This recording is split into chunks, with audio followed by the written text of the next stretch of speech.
Steel is one of the preeminent factions in the Wasteland. Their core principles are preserving advanced technology and to keep it out of anyone's hands but their own. Seeing the destruction that the nuclear bomb had wrought, the Brotherhood believes that humankind cannot be trusted with technology, and that only they, with their strict hierarchy and authority, should wield power. The Westech Corporation, a major United States defense contractor and research corporation responsible for the creation of the power armor with which the Brotherhood of Steel would become synonymous, was contracted to find an immunization against Chinese bioweapons in 2073. Their research and development was a massive contributor towards recovery from the new plague in 2055, so their selection was an easy choice for the U.S. government. Westech's early experiments proved successful, although they came with unintended side effects: increased muscle mass and forced replication of cells. Major Barnett, the military liaison for Westech, immediately shifted the focus on the project towards those results, and after experimentation on mammals, the formerly named Pan-Immunity Virion Project was renamed to the Forced Evolutionary Virus. Fearing international espionage, the United States government positioned a military unit with the Westech researchers. This unit was under the command of Colonel Robert Spindle and Captain Roger Maxson. The government immediately began construction of the top-secret Mariposa military base in Central California, and on January 7th, 2077, all FEV research, as well as the military unit attached to it and their families, were moved to Mariposa to begin testing on human patients. Spindle, Maxson, and the men in their charge were left completely in the dark about the nature of the FEV research. But in the early days of October 2077, the soldiers discovered the truth that the scientists they were protecting had been experimenting on prisoners of war. Spindle, suffering a nervous breakdown due to the revelation, locked himself in his office, leaving only Captain Roger Maxson in charge of a brewing mutiny. After having to intervene to save a scientist from one of his men, Maxson began conducting interrogations of the Westech employees. Robert Anderson, the lead scientist on the FEV project, revealed to Maxson that the human experimentation being conducted was sanctioned by the United States government, but Maxson refused to believe that they would be capable of such a thing. Maxson shot Anderson, more out of a want to do so than a necessity, even if he told himself likewise. Following the long interrogation of Westech employee Aaron Shellman, Maxson Maxson finally relented and accepted that the United States had ordered this research. On October 20th, 2077, just 10 days after the grisly discovery, Captain Roger Maxson declared his military unit to be in secession from the United States in a public radio broadcast in an attempt to force the government to come to Mariposa and be confronted with the truth. Following an unexpected lack of response, Roger Maxson became extremely paranoid about why the government would be ignoring them. He ordered everyone to remain locked inside the facility. On October 23rd, 2077, unbeknownst to Roger Maxson and the people with him at Mariposa Military Base, the bombs dropped. They only knew something was wrong when all communication with the outside world was suddenly cut off. 2 days after the bombs dropped, on October 25th, 2077, Sergeant Plattner volunteered to venture out to the surface and take atmospheric radiation readings to determine if it was safe for them to leave the base. On October 27th, 2077, Roger Maxson and his men departed Mariposa Military Base, leaving behind the bodies of the West Deck employees and heading for the Lost Hills government bunker in an event that would come to be known as the Exodus. After a few weeks of traveling the wasteland in their T-51 power armor, they arrived at Lost Hills.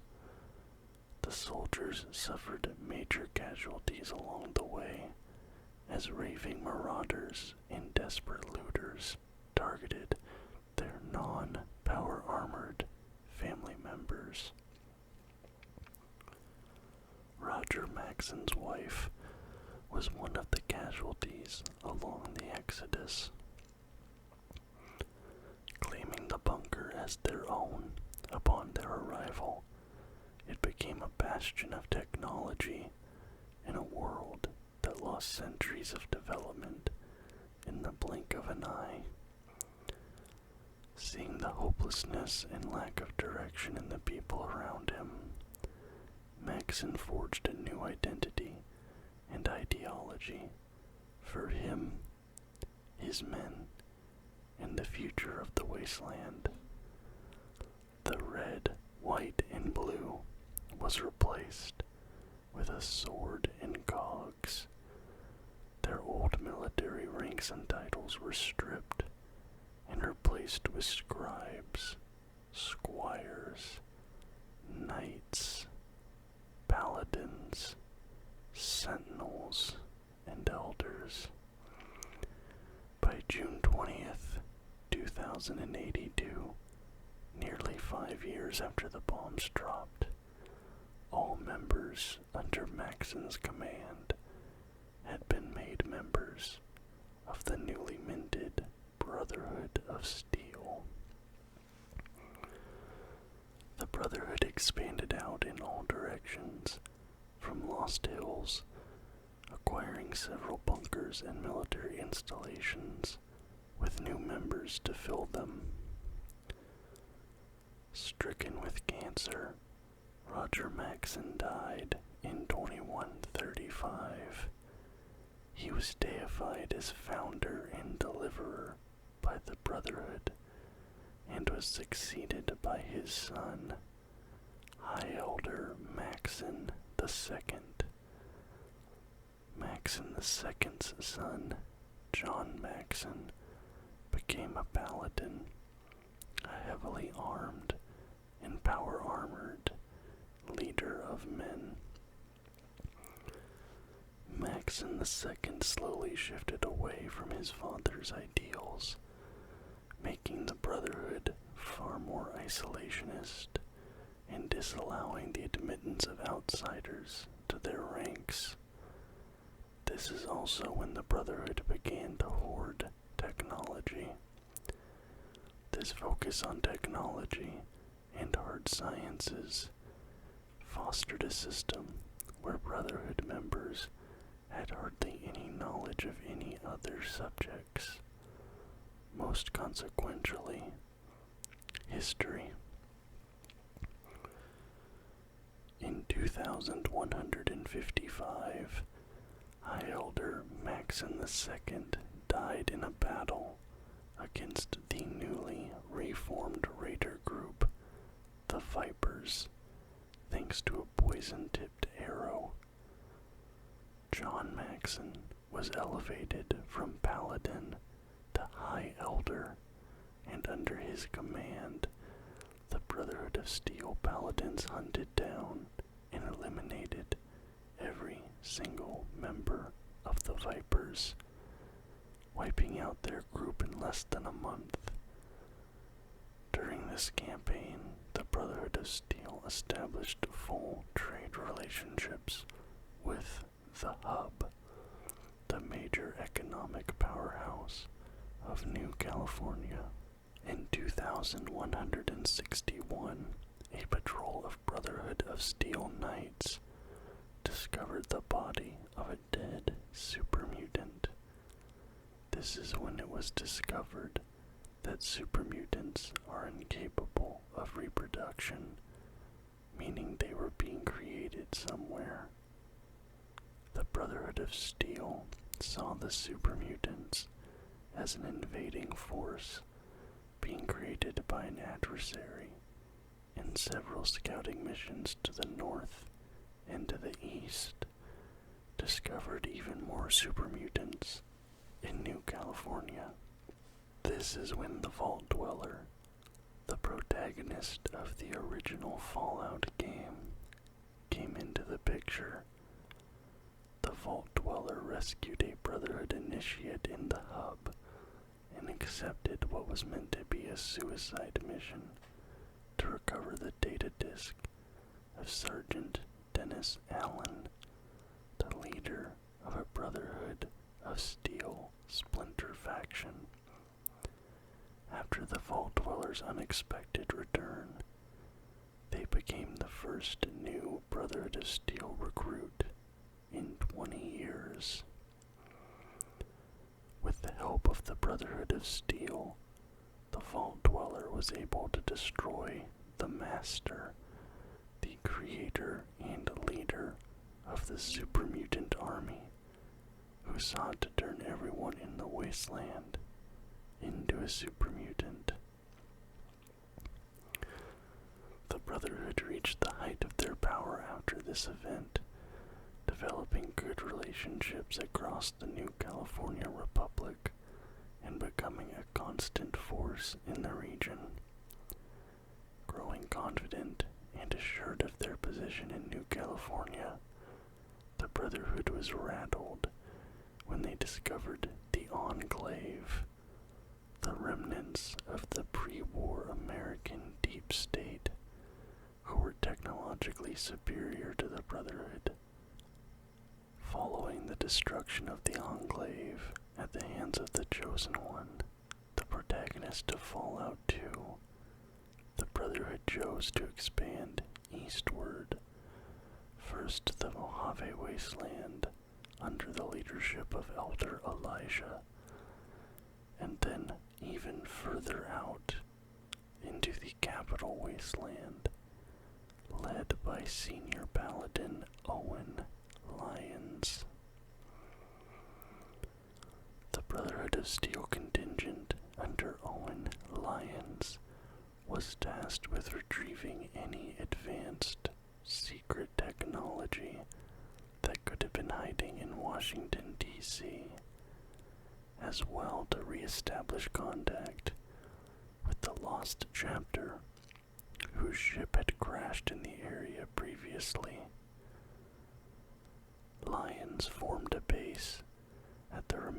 ruins of the Pentagon, where they discovered Liberty Prime, a gigantic robot and the ultimate weapon for the Brotherhood of Steel in their quest to assert dominance in the wasteland.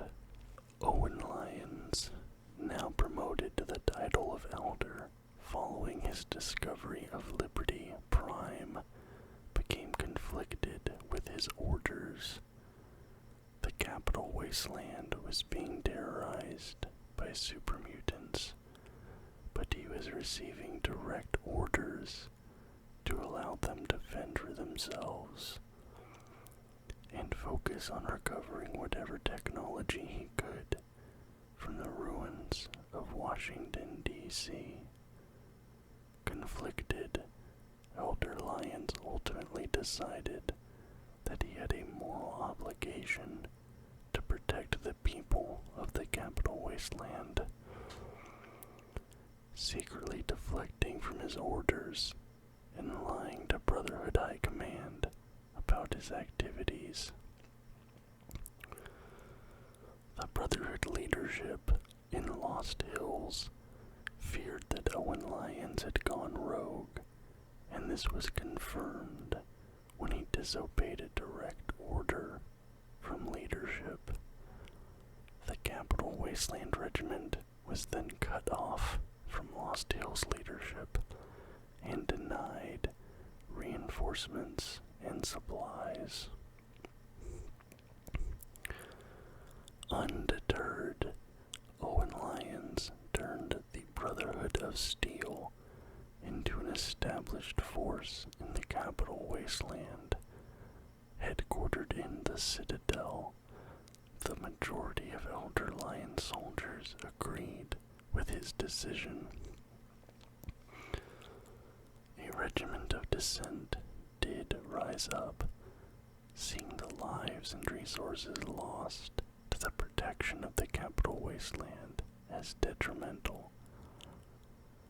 The outcasts, led by Paladin Henry Caston, abandoned the Citadel, taking weapons and power armor along with them.